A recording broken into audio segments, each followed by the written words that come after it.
Sir இது நாகரிகமா sir? Press meet நடந்துகிட்டு இருக்கு, நான் பேசிக்கிட்டு இருக்கேன், நீங்க ஊட வந்து பேசுறது நாகரிகமா? இது ஒரு டீசென்ட்டா? நீங்க ஏன் சார் சின்ன படத்தனமா நீ முதல்ல கேள்வி கேட்டுற? நீ பாருங்க சார், அவர் அந்த வார்த்தையை பேசுறாரு, பெரியார் நீங்க எல்லாரும் கேட்க மாட்டேங்கிறீங்க. அது சொல்ல விடலாமா? அது சொல்லலாமா? அது என் காதலே படம் வந்து ரொம்ப ஆழமான ஒரு கருத்துள்ள ஒரு படம். அது சிந்திக்க வேண்டிய படம். இந்த காலகட்டத்துல காதல் அழிஞ்சிட்டே வருது. யாரும் உண்மையான காதல்னா என்னன்னு கூட தெரியாம இருக்காங்க. ஸோ என் காதலே படம் வந்து ஒரு உண்மையான காதலை சொல்லும். காதல் என்பது அடையிறது தான் கிடையாது. அந்த காதலை நம்ம எப்படி ப்ரெசன்ட் பண்றோம் மற்றவங்களுக்கு அப்படின்றது. அவங்கவுங்களுக்குள்ள ஒரு காதல் இருக்கும். அந்த காதலின் வெளிப்பாடு தான் இந்த படம். இதை ஆழமா உட்காந்து ரசிக்கணும், சிந்திக்கணும். சிந்திக்க வேண்டிய ஒரு படம், அவ்வளவுதான். நான் இந்த படத்துல வந்து வில்லன் கேரக்டர் பண்ணியிருக்கேன், அதுக்கப்புறம் ஈபியா பண்ணியிருக்கேன். இது எல்லா புகழும் வந்து மேடம் தான். ஏன்னா இந்த படம் என்பது சும்மா கிடையாது. நான் இந்த ஒரு படத்துல இவ்வளோ பெரிய இதை பொறுப்பை கொடுத்து என்னை நிற்க வச்சிருக்கிறாங்க. அதுக்கு வந்து மேடம்க்கு வந்து நான் நன்றியை தெரிவிச்சுக்கிறேன். இந்த படத்துல அவங்க போன பயணம், இந்த குறைஞ்சபட்சம் இந்த 1.5 வருஷத்துல அவங்க பட்ட கஷ்டம். ஏன்னா அவங்க கூட நான் 5 வருஷம் இருந்திருக்கேன். இந்த படத்துக்காக நிறைய உழைச்சிருக்காங்க. நிறைய பிரச்சனைகள் வந்திருக்கு. இப்போ இங்க பாத்தீங்கன்னா கூட தெரியும் உங்களுக்கு யார் இருக்கிறா யார் இல்லைன்னு.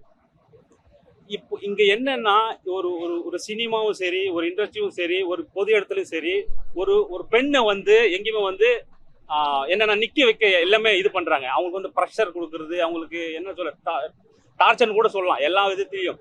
இருந்தும் இந்த படத்தை வந்து ஒரு இரும்பு பெண்மணியா சிங்களன் இருந்து இவங்களுக்கு வந்து நம்ம சும்மா ஹெல்ப் பண்ணியிருப்போம். அதே தான் ஆஸ் பர் ப்ரொடியூசரா சரி, ஆஸ் பர் டைரக்டரா சரி, இவங்க சிங்கிள் லேடியா தான் இருந்து இந்த படத்தை இது பண்ணியிருக்காங்க. அதுக்கு வந்து கோடான கோடி நான் மேடம்க்கு நன்றி தெரிவிச்சுக்கிறேன். இந்த வாய்ப்பை கொடுத்ததுக்கு மீடியாவுக்கும் ரொம்ப நன்றி. இந்த படம் வந்து என் காதலே, இந்த படம் வந்து மிக சிறப்பான முறையில் வந்து தயாரித்து இயக்கியிருக்காங்க ஜெயலட்சுமி மேடம். ஸோ அவங்களுக்கு வந்து மனமார்ந்த வாழ்த்துக்கள் மேடம். So excellent. இதை எக்ஸிக்யூட் பண்ண ராஜன் சார் வந்து அவ்வளோ அற்புதமாக இந்த டீமை வழி நடத்தி எடுத்துகிட்டு போயிருக்காரு. ஸோ இதில் முத்து சார், நம்ம சவுந்தர் சார், கிருஷ்ணா எல்லாம் சப்போர்ட் பண்ணாங்க. ஸோ இந்த படம் வந்து மிக சிறந்த ஒரு காதல் படமாக, திரைக்காவியமாக வந்திருக்குங்க. ஸோ அவ்வளோ ஒரு லவ், ஒரு மாமா பொண்ணுக்கும் அவ சீரியஸாக லவ் பண்ணுறா. ஆனால் அதை தாண்டி ஒரு வெளிநாட்டு கல்ச்சரை கற்றுக்க வந்த ஒரு ஃபாரின் கேர்ள் வந்து எப்படி இவர்கிட்ட ஹீரோ கிட்ட அஃபெக்ஷன் ஆகி ஸோ நம்ம கல்ச்சரை வந்து புரிஞ்சு இந்த லவ்வை அழகாக சூப்பராக எக்ஸலண்ட்டாக பிரதிபலிச்சிருக்காங்க. ஸோ இந்த படம் உண்மையிலே அனைத்து பொதுமக்களாலும் அனைவராலும் குடும்பமாக வந்து திரையரங்கில் பார்த்து ஆதரவு கொடுங்க. இதில் பண்ண விஷுவலேஷன் வந்து கேமரா வந்து அவ்வளோ எக்ஸலண்ட்டாக பண்ணியிருக்காங்க. சூப்பராக கண்ணில் அப்படியே அவ்வளோ கிராண்டியராக இருக்குது. ஸோ அதெல்லாம் நீங்கள் பாருங்கள், பார்த்து ஆதரவு தாங்க. மியூசிக் வந்து சாங் சார் அவ்வளோ எக்ஸலண்ட் சாங் சார். ஒரு சாங்ஸுமே அவ்வளோ கேட்க இனிமையாகவும் அற்புதமாக காட்சி அமைப்பு பண்ணியிருக்காங்க. இந்த படம் வந்து மிக சிறந்த வெற்றி படமாக அமைய அனைத்து பொதுமக்களும் மீடியா நண்பர்கள் சார் இந்த மாதிரி படங்கள்லாம் கொஞ்சம் தயவு செய்து கொஞ்சம் ப்ரொமோட் பண்ணி கொடுங்க சார். உங்களுக்கெல்லாம் ரொம்ப ஒரு புண்ணியமாக இருக்கும். ஸோ நன்றி, வாழ்த்துக்கள் சார், ரொம்ப நன்றி, தேங்க்யூ. இதில் ஒரு நான் பெஸ்ட்டு ஒரு காமெடி கேரக்டர் கொடுத்தாங்க. ஸோ காமெடினா பண்ணியிருக்கேன். ஸோ வெள்ளையன் கூட மேடம் ரொம்ப நன்றி மேடம் உங்களுக்கு. சார் நன்றி சார், ரொம்ப நன்றி sir, thank you all, thank you sir. ஒரு சின்ன விஷயம் இன்னும் நான் ஒரு விஷயத்த சொல்ல இருந்துட்டேன். என் கூட என் டீம் இருக்கு பாத்தீங்களா, டைரக்ஷன் டிபார்ட்மெண்ட், முத்தானா இருக்கட்டும், பாக்கியராஜ் சார் இருக்கட்டும், சவுந்தர் சாரா இருக்கட்டும், கிருஷ்ண சாரா இருக்கட்டும், ஜோதி சாரா இருக்கட்டும், இவங்களுக்கு எல்லாருக்கும் வந்து மேடம் கூட இருந்து ரொம்ப அருமையா பண்ணி கொடுத்தாங்க. இன்னைக்கு வரைக்கும் முத்தானா என் கூட இருந்து கஷ்டப்பட்டிருக்காரு. அதை சொல்ல நான் மறந்துட்டேன். இன்னும் நம்ம டோனிஜா கேமராமேன் ரொம்ப சிறப்பா பண்ணாரு. வெங்கடேஷ் கேமராமேன் ரொம்ப நல்லா பண்ணாரு. நம்ம லிரிக்ஸ் ரைட்டர் சந்துரு ரொம்ப அழகா எழுதியிருக்காரு. இதுல மேடமும் ஒரு இது சாங் எழுதியிருக்காங்க. இன்னொன்று நிறைய பேர் என் கூட இது பண்ணியிருக்காங்க. இன்னொன்று வந்து நம்ம அண்ணாமலை ஆகட்டும், ரவி ஆகட்டும், என் கூட இருந்த மேனேஜர்ஸ் கதிர் ஆகட்டும், அதுக்கப்புறம் சின்னையன் ஆகட்டும், கூட இருந்து எனக்கு ரொம்ப ஹெல்ப்ஃபுல்லாக இருந்திருக்காங்க. அவங்களுக்கு வந்து ரொம்ப நன்றி. இன்னொன்று வந்து நம்ம சாண்டி பிரதர், இசை புயல் சாண்டி பிரதர் ரொம்ப அழகா பண்ணியிருக்காரு. அவங்களுக்கு ரொம்ப நன்றி. என் காதலி என்னுடைய ஃபர்ஸ்ட் படம். அது என்னை நம்பி அவ்வளோ பெரிய வாய்ப்பு கொடுத்த முத்து சாருக்கு, அப்புறம் ஜெயலட்சுமி மேம்க்கு ரொம்ப நன்றி. அவங்களுக்கு படத்து மேலே அவ்வளோ லவ், அந்த லவ் சக்ஸஸ் ஆகணும். நன்றி, வணக்கம். இந்த படம் வந்து முழுக்க மேடம்க்கு தான். அது அவங்க நினைச்ச ஆசையெல்லாம் இந்த படத்து மூலியமாக காட்டினாங்க. அதே போல் வந்து ஒரு ஷார்ட்டை வந்து அவ்வளோ பக்காவாக இருந்தது. அவங்க நினைச்சத இந்த படத்தில் காட்டினாங்க. மற்றபடி இந்த கேமராமேன் அதெல்லாம் ரொம்ப அருமையாக பண்ணாங்க. லைட்டிங்கு அதெல்லாம் ரொம்ப அருமையாக பண்ணாங்க. அந்த வெள்ளைக்கார பொண்ணு அருமையாக பண்ணிட்டு, ஹீரோ அதுக்கு மேலே பண்ணார். ஒரு கிஸ் ஒன்று அடிப்பார், பயங்கரமான கிஸ் அது.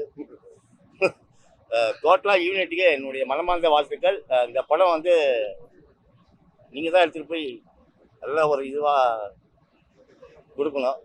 மீடியாவுக்கு நன்றி, பத்திரிக்கை நன்றி. சார் நன்றி சார். ரொம்ப சந்தோஷமாக இருக்குது. எல்லாம் இந்த படத்தை வந்து தேட்டரில் போய் பாருங்கள். முழுக்க முழுக்க மியூசிக் டைரக்டர் அவங்க ரொம்ப அருமையாக பண்ணாங்க. நன்றி. நல்லபடி இதை போய் கொண்டு போய் சேரணும். ரெண்டாவது, இது வந்து ரொம்ப கல்ச்சரான படம். வெளிநாட்டில் இருக்கிறவங்களுக்குலாம் நம்ம கல்ச்சர் தெரியுது, நம்ம தான் கல்ச்சரை அழிச்சிட்டே இருக்கிறோம், தமிழ்நாட்டு கல்ச்சரை. அதை படிக்க வந்த ஒரு லேடிக்கு அந்த நம்ம கல்ச்சர் பிடிச்சு ஒருத்தனை லவ் பண்ணுறா, அது ரொம்ப இம்பார்ட்டன்ட். நீங்கள் உண்மையை மட்டும் இதை நீங்கள் ரசிச்சிருப்பீங்க, அதை மட்டும் எழுதுங்க. நீங்கள் இதை ப்ரொமோஷன் பண்ணாதான் இது நல்ல வெற்றி அடையும்னு நான் நினைக்கிறேன்.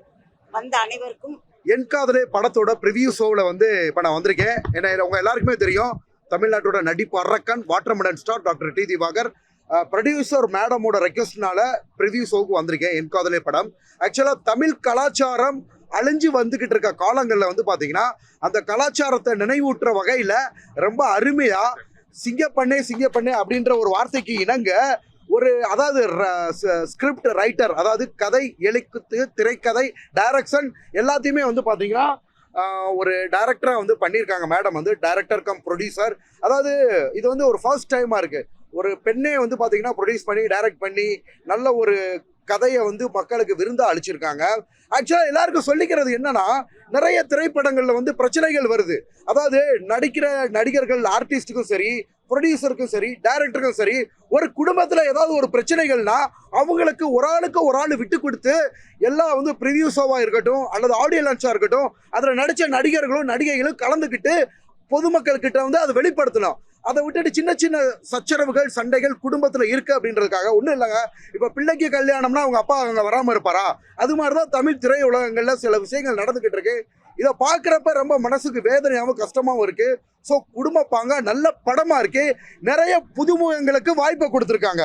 இப்போ லேட்டஸ்ட்டாக பார்த்தேன், ஏதோ ஒரு படம் ஆடியோ லான்ச்சில் நம்ம டைரக்டர் மிஸ்கின் சார் பார்த்தீங்களா, இன்ஸ்டாகிராமில் நடிக்கிறவங்களெல்லாம் வந்து பார்த்தீங்கன்னா மூஞ்சில் குத்துவேன், முகரையில் குத்துவேன், இந்த மாதிரியான வார்த்தைகள் எல்லாம் தவிர்த்துட்டு எனக்கு ஒரு விஷயம் ஞாபகம் வருது சார். மிஸ்கின் சார் பிரச்சனை ரொம்ப தீவிரமாக வந்துக்கிட்டு இருந்தப்ப நான் அதை வந்து எதிர்த்து குரல் கொடுத்துருந்தேன். சார் பேசுனது தப்பு. என்ன சார்? இல்லை படத்தை பற்றி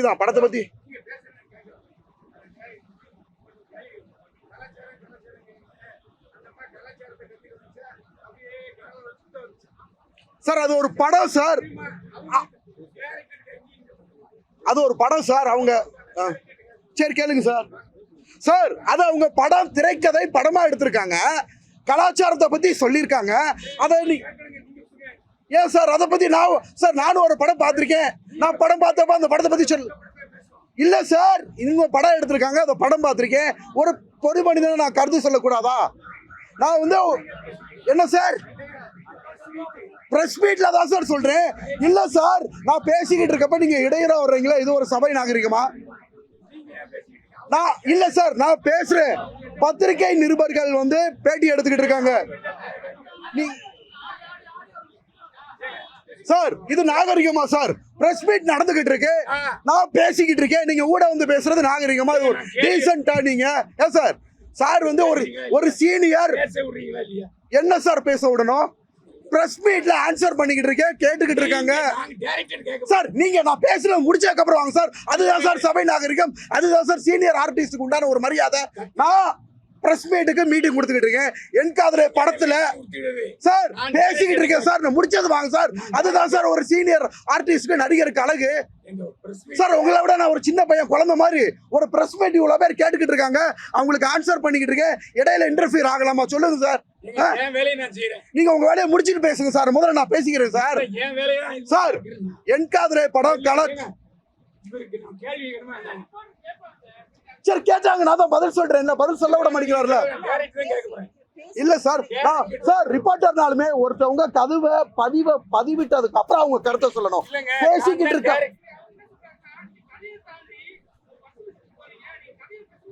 இல்ல, கதையை பத்தி பேசுறது என்னன்னா, புதுமுகங்களுக்கு வாய்ப்பு கொடுத்துருக்காங்க. ஓகேங்களா? அதுக்கு வந்து நன்றி சொல்றேன். இது மாதிரி சாரை நம்ம தப்பா பேசல, புதுமுகங்களுக்கு வாய்ப்பு கொடுங்க, யாரையும் இந்த மாதிரி பேசாதீங்கன்ற ஒரு சின்ன கருத்து, அவ்வளவுதான். ஓகேங்களா சார்? தவறா பேசல. நம்ம சாரு என்ன பண்ணாங்கன்னா, புதுமுகங்களுக்கு வாய்ப்பு கொடுங்க, இந்த மாதிரி இன்ஸ்டாகிராம்ல நடிக்கிறவங்களை பத்தி யாரும் ஆபாசமா பேச வேணாம் அப்படின்னு பொதுவான கருத்தை பேசலையே. சார். இவங்க ஆபாசமா பேசுனாங்கன்னு சொல்லவே இல்லை. நான் பொது கருத்தை பதிவு பண்ணிக்கிட்டு இருக்கேன். அப்படியா? சரி சார், முதல்ல என்ன பேச விடுங்க சார். அதான் 2 நிமிஷம் உங்களுக்கு டைம். எங்க டைம் வேஸ்ட் பண்ணாதீங்க. எங்க வேற ஒரு வேலை இருக்கு. நான் அடுத்த பிரஸ் மீட்டுக்கு போறோம். அப்படியா? ஆமா, சொல்லுங்க. Okay sir. ஸோ இந்த மாதிரி புதுமுகங்களுக்கு வாய்ப்பு கொடுத்துருக்காங்க, கலாச்சாரத்தை நினைவுபடுத்திருக்காங்க. நிறைய இடங்கள்ல ஆடியோ லான்ச்ல நானும் பார்த்துட்டேன் சார். நடிகர்களோ வர்றது கிடையாது. அதாவது ஒரு ப்ரொடியூசர்னா விற்காததை வித்து, ஓகேங்களா, கஷ்டப்பட்டு தான் படம் எடுக்கிறாங்க. ஸோ அந்த படத்தை வந்து அவங்கள வந்து ஒரு நாயகனாக வந்து சித்தரிச்சு காமிக்கிறாங்கன்னா, அவங்களுக்குள்ள 1000 பிரச்சனைகள் இருந்தாலும் அதெல்லாம் கடந்து வந்து பாத்தீங்கன்னா ஒரு ஆடியோ லான்ச்ல கலந்து வந்து பாத்தீங்கன்னா பொதுமக்களுக்கு வெளிப்படுத்தணும், பத்திரிகை நிருபர்களுக்கும் நம்ம அதை பத்தி சொல்லணும். ஓகேங்களா? ஸோ இந்த படம் வந்து உண்மையிலே ப்ரொடியூசர் மேடமோட ரெக்வஸ்ட்னால இங்க வந்து பார்த்து நீங்களே பார்த்துருப்பீங்க நிறைய ப்ரொமோஷன்ஸ்ல. சார் கொஞ்ச நாளைக்கு முன்னாடி தான் சார் நம்ம 2 பேரும் பார்த்து பேசுறோம், அதுக்குள்ள பார்த்ததே இல்லைன்றீங்களா சார்? கேளுங்க சார். பண்ண போறேன். இருங்க சார், அதுக்கு முன்னாடி என்னோட சிக்னேச்சர்ஸ் இப்ப போட்டுக்கிறேன் எல்லாருக்கும். ஐயோ,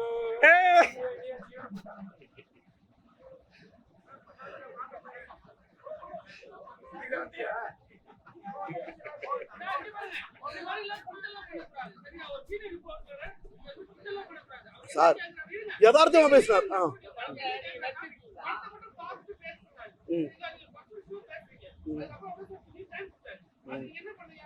சார் நான் இதுதான் பண்ணேன், அவர்கிட்ட சொல்லிட்டு தான் பண்ணேன். இல்ல சார், சார் ப்ரீ ஷோ பார்த்துட்டு வந்து கருத்து. ஆமா, அவங்க என்ன மாதிரி ஆளுங்க சொல்லவே இல்லையா சார்? அவங்க சார் இன்ஸ்டாகிராம தாண்டி நான் 5 படத்துல நடிச்சிட்டேன். ஓகேங்களா? அந்த படத்துல ஃபர்ஸ்ட் படம் மே 23 ரிலீஸ் ஆக போகுது. சிறு வயசுல முதல்ல என்னை பத்தி தெரிஞ்சுக்கிட்டு பேசுங்க.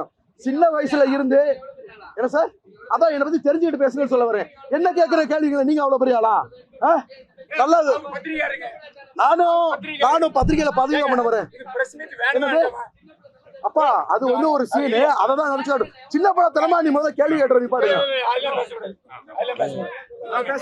ஹலோ, இல்ல எவ்வளவு பெரிய ஆளு கேக்குறேன், நல்லா தெரிஞ்சுக்கோங்க பத்திரிகை நண்பர்களே. சின்ன வயசுல இருந்து டிராமா காம்படிஷன்ல ஃபர்ஸ்ட் பிரைஸ், என்னோட சான்றிதழ்கள் எல்லாமே நான் வந்து பதிவிட்டிருக்கேன் சோசியல் மீடியால, அது எல்லாருக்குமே தெரியும். இந்த மாதிரி வந்து கேள்வி கேட்கறது முதல்ல அநாகரிகம். அவ்வளவு பெரிய ஆளா இவர்? அவ்வளவு பெரிய ஆளா? கேளுங்க பத்திரிகை பாடிங்க, அவர் அவ்வளவு பெரிய ஆளா? இந்த மாதிரி முதல்ல இல்ல சார், இவரை விட நான் பெரிய ஆள் தான் சார். நான் படிச்ச என்னோட எஜுகேஷன் என்ன, நான் எந்த லெவல்ல இருக்கேன், என்ன பெரிய ஆளுங்க. இவரை விட அப்படி ஒரு ஆள் கிடையாது. நான் படிச்ச படிப்புக்கு நான் இருக்கிறதுக்கு இவர் ஒரு ஆள் கிடையாதுங்க. ஐயா சார், இல்ல மேடம், படத்தோட பிஆர்ஓ கொஞ்சம் பொறுமையா பேசுங்க. இல்ல மேடம், நான் படிச்சிருக்கேன், எனக்குன்னு ஒரு லெவல் இருக்கு. என்ன பத்தி பேசுறதுக்கு இவர் ஒரு ஆள் கிடையாது. பொறாம இருந்தா பேசலாம். இவர் வந்து அவ்வளவு பெரிய ஆள் கிடையாது. ஐயா ஒரு நிமிஷம். ஐயா நான் சொல்றேன். அவர் தான் சார் சார், அவர் அந்த வார்த்தையை பேசுறாரு. பெரிய ஆள் கிடையாது. நீங்க எல்லாரும் கேட்க மாட்டீங்க. சொல்ல விடலாமா? அது சொல்லலாமா? அது சொல்லலாமா? நானும் முதல்ல ஆரம்பிச்சேன்.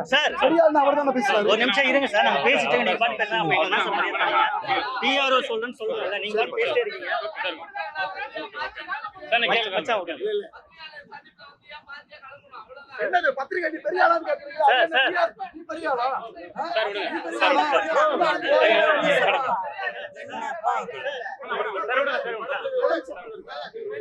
படத்துக்கு உலக சம்பந்தம் இருக்கா?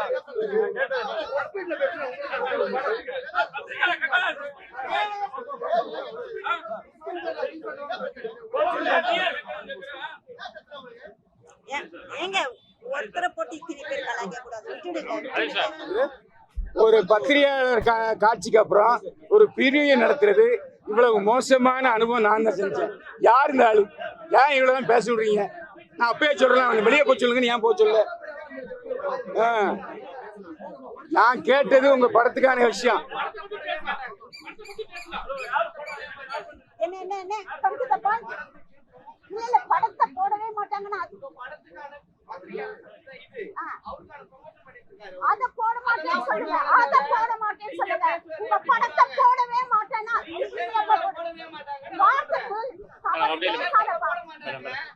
நீங்க பேசுறது மேடம் மேடம் மேடம் படத்தை போடவே மாட்டாங்கன்னு சொல்றீங்க. பாலா, பாலா. சாதாரண ஒரு வார்த்தையை பேசுறீங்க. நியாயமா இது? ஒரு படத்தை கஷ்டப்படுறதுல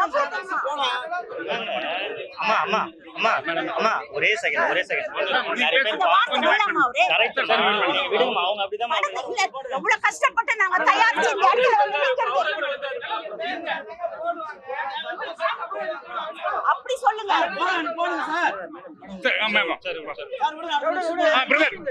சார் கொஞ்சம் வெயிட் பண்ணுங்க.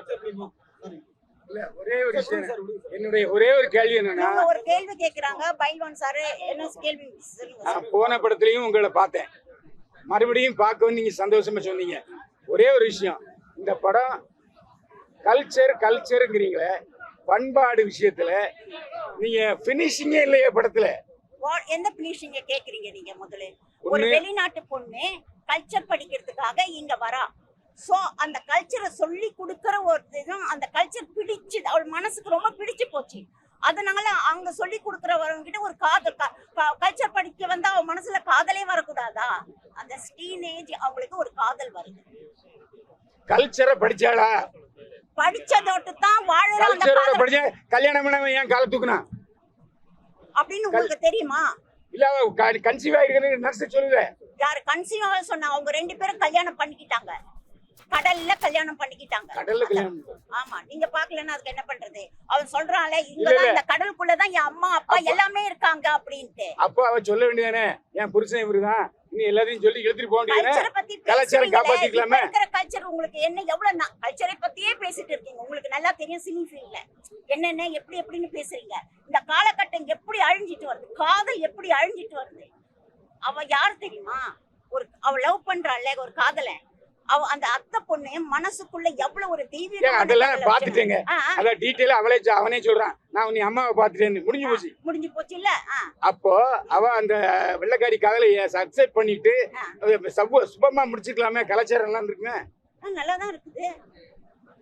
அது உங்களுக்கு நல்லா அவங்க பார்வையை ஒத்துதான் இந்த படத்தினுடைய கருத்து வெளிப்படும்.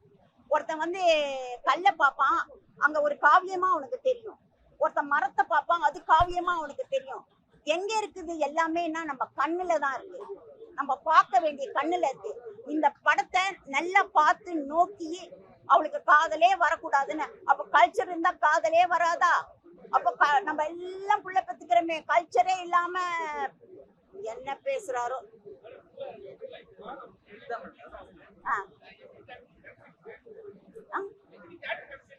தெரியல. எனக்கு 60ல இருந்து 88 வரைக்கும் பேசியிருக்கோம். அது கன்ஃபார்ம் ஆயிடும். தமிழ்நாடு ஃபுல்லா கிடைச்சிருக்கு கண்டிப்பா. இல்ல, அது கூட பவர் வந்து இருக்கும்னு நினைக்கிறேன். ஏன்னா மீடியா இருக்குது, அதை நம்புறேன். இன்னொன்னு ஜனங்களை நம்புறேன். ஒரு நல்ல படம், ஒரு நல்ல தரமான படம், ஒரு கல்ச்சர், ஒரு வல்கரா கிடையாது. குழந்தைல இருந்து எல்லாரும் உட்காந்து பார்க்கலாம், அந்த மாதிரி படம் கொடுத்துருக்கோம். இன்னொரு விஷயம் சொல்ல வரேன், இந்த மீடியால ஒரு பெண்ணா இருந்து இப்ப நீங்க பார்த்திருப்பீங்க, ஒரு பெண் வந்து இங்க நிக்கிறதே பெரிய விஷயம். அதுவும் அவங்களுக்கு ஏஜ் பாத்தீங்கன்னா ஒரு 60 ஏஜ். அந்த ஏஜ்ல ஒரு காசை போட்டு ஒரு டைரக்ஷன் பண்ணி ஒரு படத்தை ரிலீஸ் பண்றது பெரிய விஷயம். அது வந்து நிக்கிறாங்க, இன்னமும் நிப்பாங்க. இன்னும் நான் சொல்றேன், இது ஃபர்ஸ்ட் படம்னா இன்னும் 99 படம் பேலன்ஸ் இருக்கு. 100வது படத்துக்கு வந்து பேசுவாங்க, ஒரு பெண்ணா இருந்து பேசுவாங்க. இன்னும் 99 பெண் இல்ல, இன்னும் 900 பெண்ணு இங்க வந்து டைரக்ஷன் பண்ணுவாங்க, படம் எடுப்பாங்க, எல்லாம் பண்ணுவாங்க. அப்படி இருக்கணும்னு நான் ரொம்ப ஆசைப்படுறேன். ரொம்ப நன்றி.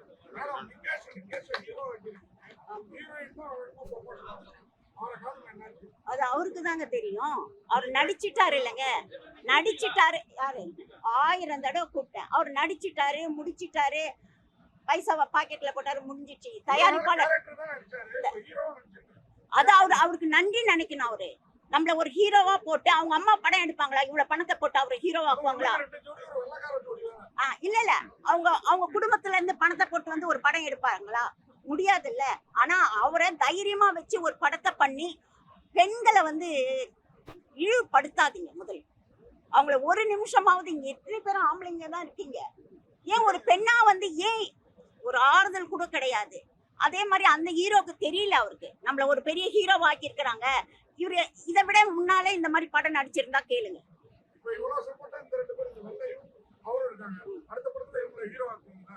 கண்டிப்பா யாரு நல்லவங்களோ அவங்க தாங்க ஹீரோ. படத்துல வர்றவங்க ஹீரோ கிடையாது. இப்ப இல்ல, நான் அப்பத்துல இருந்தே சொல்றேன், படத்துக்கு வர்றதுக்கு முன்னாலே சொல்றேன், படத்துல நடிச்சுட்டா ஹீரோ கிடையாது.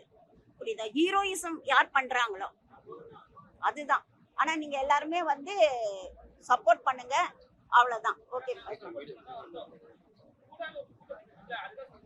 இல்ல அதுக்காக நான் மன்னிப்பு கேட்டுக்கிறேன். இன்னொரு நிமிஷம், ஒரே ஒரு நிமிஷம். என்னுடைய இந்த படத்துல ஒரு சின்ன ஒரு டயலாக் மட்டும் இருக்கும்.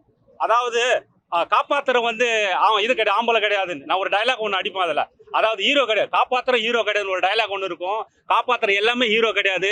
அது வந்து தன்னை காப்பாத்திட்டு கிடையாது, கூட இருக்கிற காப்பாத்து கிடையாது, எல்லாரையும் காப்பாற்றணும். அவன் தான் ஹீரோ. இண்டஸ்ட்ரியிலும் சரி வெளியிலும் சரி. வில்லன் மட்டும் வில்லனா காமிக்காதீங்க. வில்லன் வில்லனவே கிடையாது. அது படத்துலையும் சரி எல்லாத்துலயும் சரி. ஹீரோ ஹீரோவே கிடையாது. ஹீரோன்றது தன்னை மட்டும் காப்பாத்திட்டு கிடையாது. புரியுதுங்களா? அது எல்லாரையும் காப்பாற்றணும், எல்லாருக்கும் வரணும். அவன் மட்டும் தான் ஹீரோ. கொஞ்சம் வில்லனை கொஞ்சம் தூக்கி விடுங்க, அதான் சொல்ல முடியும். நன்றி, வணக்கம்.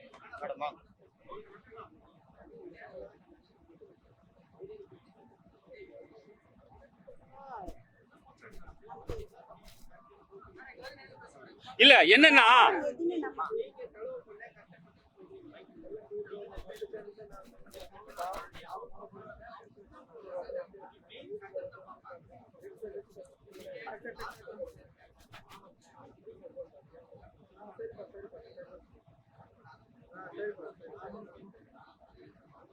அதுதான் அவ்வளோ. அவர் இல்ல இல்ல, அவர் பேசுனதுக்கு தான்.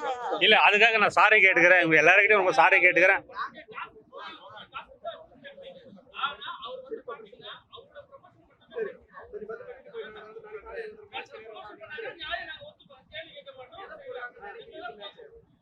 சரி சரி, ஓகே சார். நெக்ஸ்ட் பேசுங்க. Thank you sir, thank you sir.